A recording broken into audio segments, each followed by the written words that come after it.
آیت 26 اعوذ باللہ من الشیطان الرجیم بسم اللہ الرحمن الرحیم یرید اللہ ارادہ کرتا ہے اللہ تعالیٰ لیبین لکم تاکہ بیان کرے تمہارے لیے احکام ویہدیکم اور تاکہ تمہاری رہنمائی کرے سنن الذین ان لوگوں کے راستے کی من قبلکم جو تم سے پہلے گزرے ویتوب علیکم تاکہ تم پر رجوع فرمائے واللہ اللہ تعالیٰ علیم جاننے والا ہے حکیم حکمت والا ہے۔ اس صورت میں اللہ تعالیٰ نے زیادہ تر حقوق العباد بیان فرمائے ہیں۔ بہرحال یتیموں کے حقوق بیان فرمائے، پھر عورتوں کے حقوق بیان فرمائے جو وراثت کے حقدار ہیں، پھر ان عورتوں کا بیان فرمایا جن کے ساتھ نکاح حرام ہے، ان کا ذکر فرمایا جن کے ساتھ نکاح حلال ہے۔ اب اللہ تعالیٰ احسان جتلاتے ہیں، میں نے یہ احکام نازل فرما کے تم پہ احسان کیا۔ اللہ تعالیٰ کا ارشاد ہے یرید اللہ ارادہ کرتا ہے اللہ تعالیٰ لیبین لکم تاکہ بیان کرے تمہارے لیے احکام، یہ جو یتیموں کے حقوق بیان فرمائے، عورتوں کے حقوق بیان فرمائے، اس طرح عورتوں کی حلت و حرمت کے حقوق بیان فرمائے ہیں، یہ اس کا تمہارے پر احسان ہے۔ ویہدیکم اور تمہاری رہنمائی کرے، کیسے؟ سنن الذین من قبلکم ان لوگوں کے راستے کی جو تم سے پہلے گزرے ہیں۔ سنن یہ جمع ہے نا سنتن کی، اب سنتن کا معنی ہے راستہ۔ تم سے پہلے جو پیغمبر گزرے ہیں ان کو بھی اللہ تعالیٰ نے اپنے احکام سنائے تاکہ ان کی امتیں ان احکامات پر عمل کریں، تو جس طرح پہلے پیغمبروں کو ان کی امت کے لیے احکام سنائے تاکہ تم بھی ان صالحین کے نقش قدم پر چل کر منزل مقصود پالو۔ وَيَتُوبَ عَلَيْكُمْ تاکہ تم پر رجوع فرمائے، وَاللَّهُ عَلِيمٌ حَكِيمٌ اور اللہ تعالیٰ جاننے والا حکمت والا ہے۔ لہٰذا اس نے جو احکام تم پر نازل فرمائے وہ حکمت پر مبنی ہے، علیم بھی ہے۔ جو فرمایا اللہ تعالیٰ نے حکم کے متعلق فرمایا کہ وہ اچھا ہے، مطلب ہے کہ ساری دنیا کے عقل مند اکٹھے ہو جائیں، اس میں خرابی نہیں نکال سکتے۔ واللہ علیم حکیم یعنی جس چیز کے متعلق اللہ تعالیٰ فرما دینا یہ بڑی ہے تو ساری دنیا کے عقل مند اکٹھے ہو جائیں، اس میں اچھائی نہیں پیدا کر سکتے۔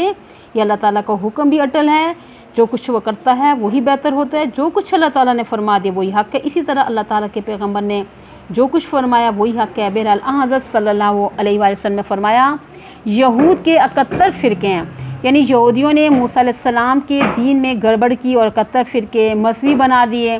پھر آپ نے فرمایا نصارہ کے 72 فرقے ہیں، فرمایا کہ میری امت 73 فرقوں میں بٹ جائے گی، یعنی یہ امت یہود و نصارہ سے پیچھے نہیں رہے گی۔ کلہم فی النار الا ملۃ واحدہ ایک سب جہنم میں جائیں گے، ایک جنت میں جائے گا۔ سوال کیا کہ من ہیا حضرت وہ نجات پانے والا کون سا فرقہ ہوگا؟ آپ نے فرمایا ما انا علیہ و اصحابی وہ نجات پانے والا جنتی فرقہ وہ ہوگا جو میرے راستے پہ چلے گا اور میرے صحابہ رضی اللہ تعالیٰ عنہم کے راستے پہ چلے گا۔ اور امام عبد الکریم شہرستانی بڑے چھوٹی کے محدث اور بزرگ گزرے ہیں، تو انہوں نے اپنی کتاب میں الملل والنحل کے یہ ایک حدیث تھی، ان میں ایک الفاظ کے ساتھ نقل کی کہ آپ نے فرمایا کہ جنت میں جانے والے اہل سنت والجماعت ہوں گے۔ سوال کیا گیا کہ حضرت اہل سنت والجماعت کون سے لوگ ہوں گے؟ تو آپ نے فرمایا ما انا علیہ واصحابی میرے اور میرے صحابہ رضی اللہ تعالیٰ عنہ کے طریقے پہ چلنے والے اہل سنت والجماعت ہوں گے۔ تو حضرت صلی اللہ علیہ وآلہ وسلم نے بات بالکل صاف فرما دی، جنت میں جانے والے اہل سنت والجماعت دو ہیں، جو میرے اور میرے صحابہ رضی اللہ تعالیٰ عنہ کے راستے پہ چلنے والے ہیں۔ اب دیکھیے کہ حضرت صلی اللہ علیہ وآلہ وسلم نے جو کچھ فرمایا اس پہ کون چلنے والا ہے، اور بات تو بالکل صاف ہے کہ جنت میں وہی جائے گا، باقی سب جہنمی ہے۔ تو ہمارے ہاں تو اہل بدعت حضرات نے دھکے سے اہل سنت کا لفظ اپنے لیے الاٹ کر دیا۔ سوال یہ ہے جو کام تم لوگ کرتے ہو کیا آپ نے کیے ہیں؟ حضرت صلی اللہ علیہ وسلم نے کیے ہیں، صحابہ کرام رضی اللہ تعالیٰ عنہم نے کیے ہیں، پھر واقع تم اہل سنت ہو؟ اگر یہ کام حضرت صلی اللہ علیہ وسلم اور صحابہ کرام رضی اللہ تعالیٰ عنہم نے نہیں کیے تو دھکے شاہی کر کے اہل سنت بن جانے کی کیا حیثیت ہے؟ حضرت عبداللہ بن مسعود رضی اللہ تعالیٰ عنہ کوفے کے گورنر تھے، اور کوفے کی آبادی بڑی تیزی سے بڑھی، مسجدیں عام تعمیر ہوگی۔ ایک مسجد میں لوگوں نے اکٹھا ہو کر یہ بلند آواز سے ذکر کرنا شروع کر دیا۔ ایک آدمی دوڑتا ہوا گورنر کے پاس آیا اور حضرت فلاں مسجد میں لوگ